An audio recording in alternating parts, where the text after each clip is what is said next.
Hindi ko naman nangagi. Thriller to eh. Trailer mo ito. Meron pa dyan, meron pa. Good afternoon, ladies and gentlemen. Cebu Safari and Adventure Park proudly presents the Bird Show. Introducing our host for today, Mr. Pagka-training, no? Alright, so hi everyone. Hi guys. How are you? Did you see our group of pigeons? Did you know that the pigeons were used as a messenger to carry out message to our friends, families, and loved ones? So ladies and gentlemen, relax and enjoy because our flying feathered friends are going to show us an amazing treats, awesome stats, guest participation, important environmental message. And of course, we are more on education, conservation, and entertainment. So now, the question is, are you ready to be amazed with our flying feathered friends? Alright, so to start with, let me call my partner here to stage, Miss Debbie, at to welcome our buwan ko named Amigo. Hi, Amigo! So now, Amigo originated from South America and we inhabited in the rainforest of Brazil. And by the way, Amigo is a responsible bird and allows to stay his environment clean. Now let's see what Amigo will do. Come on, buddy. Alright, so first, we put the plastica, poke all the way, open the beak, come on. Open the beak and jump it inside. Good bird. And next one, buddy. Open the beak and jump it inside. And for the last one, you pick the crumpled paper, walk all the way, open the beak and jump it inside. Now, since the bird can do, why can't we, right? So always remember that put your trash in the trash bins because we all know that cleanliness is next to godliness. Well, I guess I'm maybe together with this flying feathered express and something to tell us. So welcome to the Cebu's Bird Show. Now ladies and gentlemen from the jungle, South America, here comes our flying macaws. So here are two blue and gold macaws named Kyle and Carl. And wait, there's more, please come out. So we have a total of 6 blue and gold macaws named Harry, Harvey, Matt, Honey, Cat, and Carl. And our green macaw named Rico. Hi, ladies and gentlemen.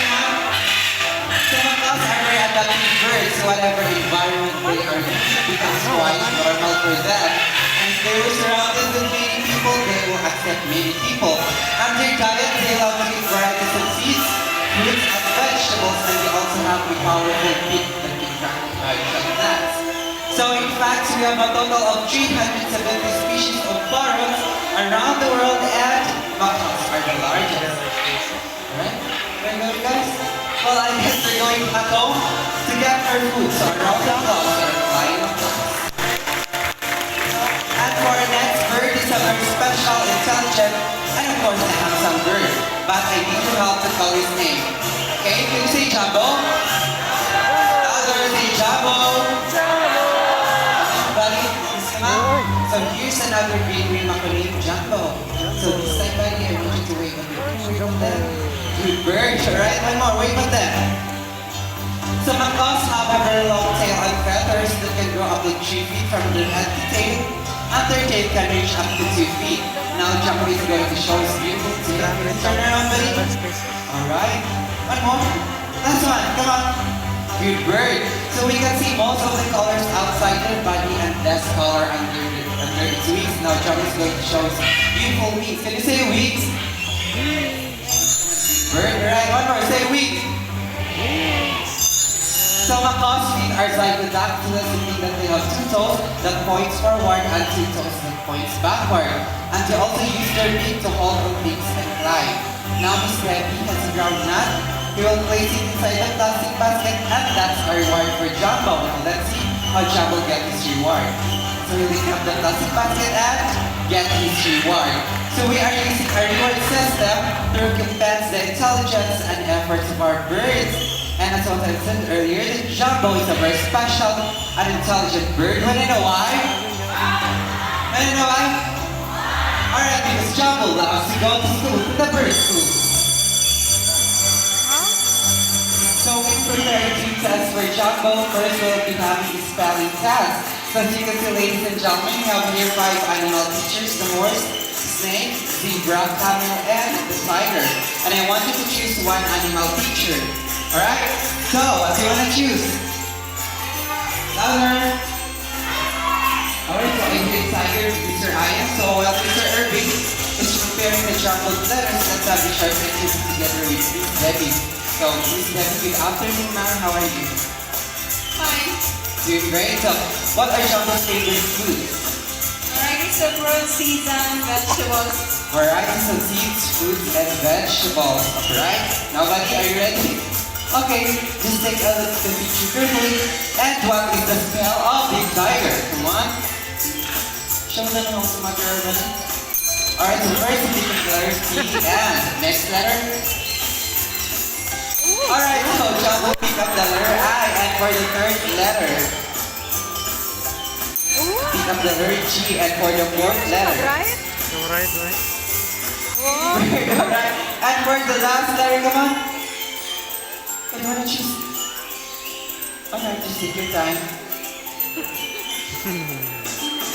Good bird. So we pick up the letter R. So the tiger spelled Tiger. Is it correct?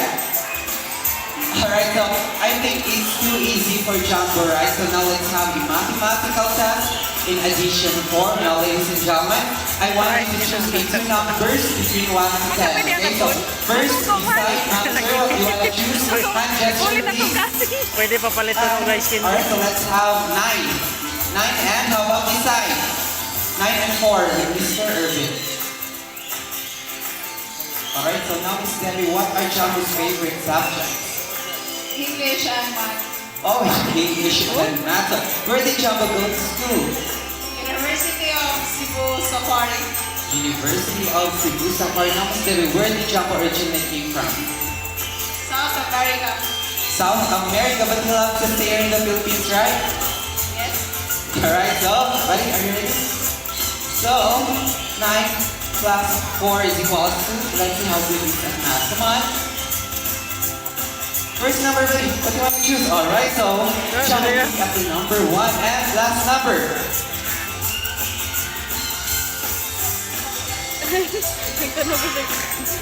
Alright, Wow. so we pick up the number Very good. 3. And 9 plus 4 is equal to 13, is it correct? Alright, so a round of applause for our viewing company, Jumbo.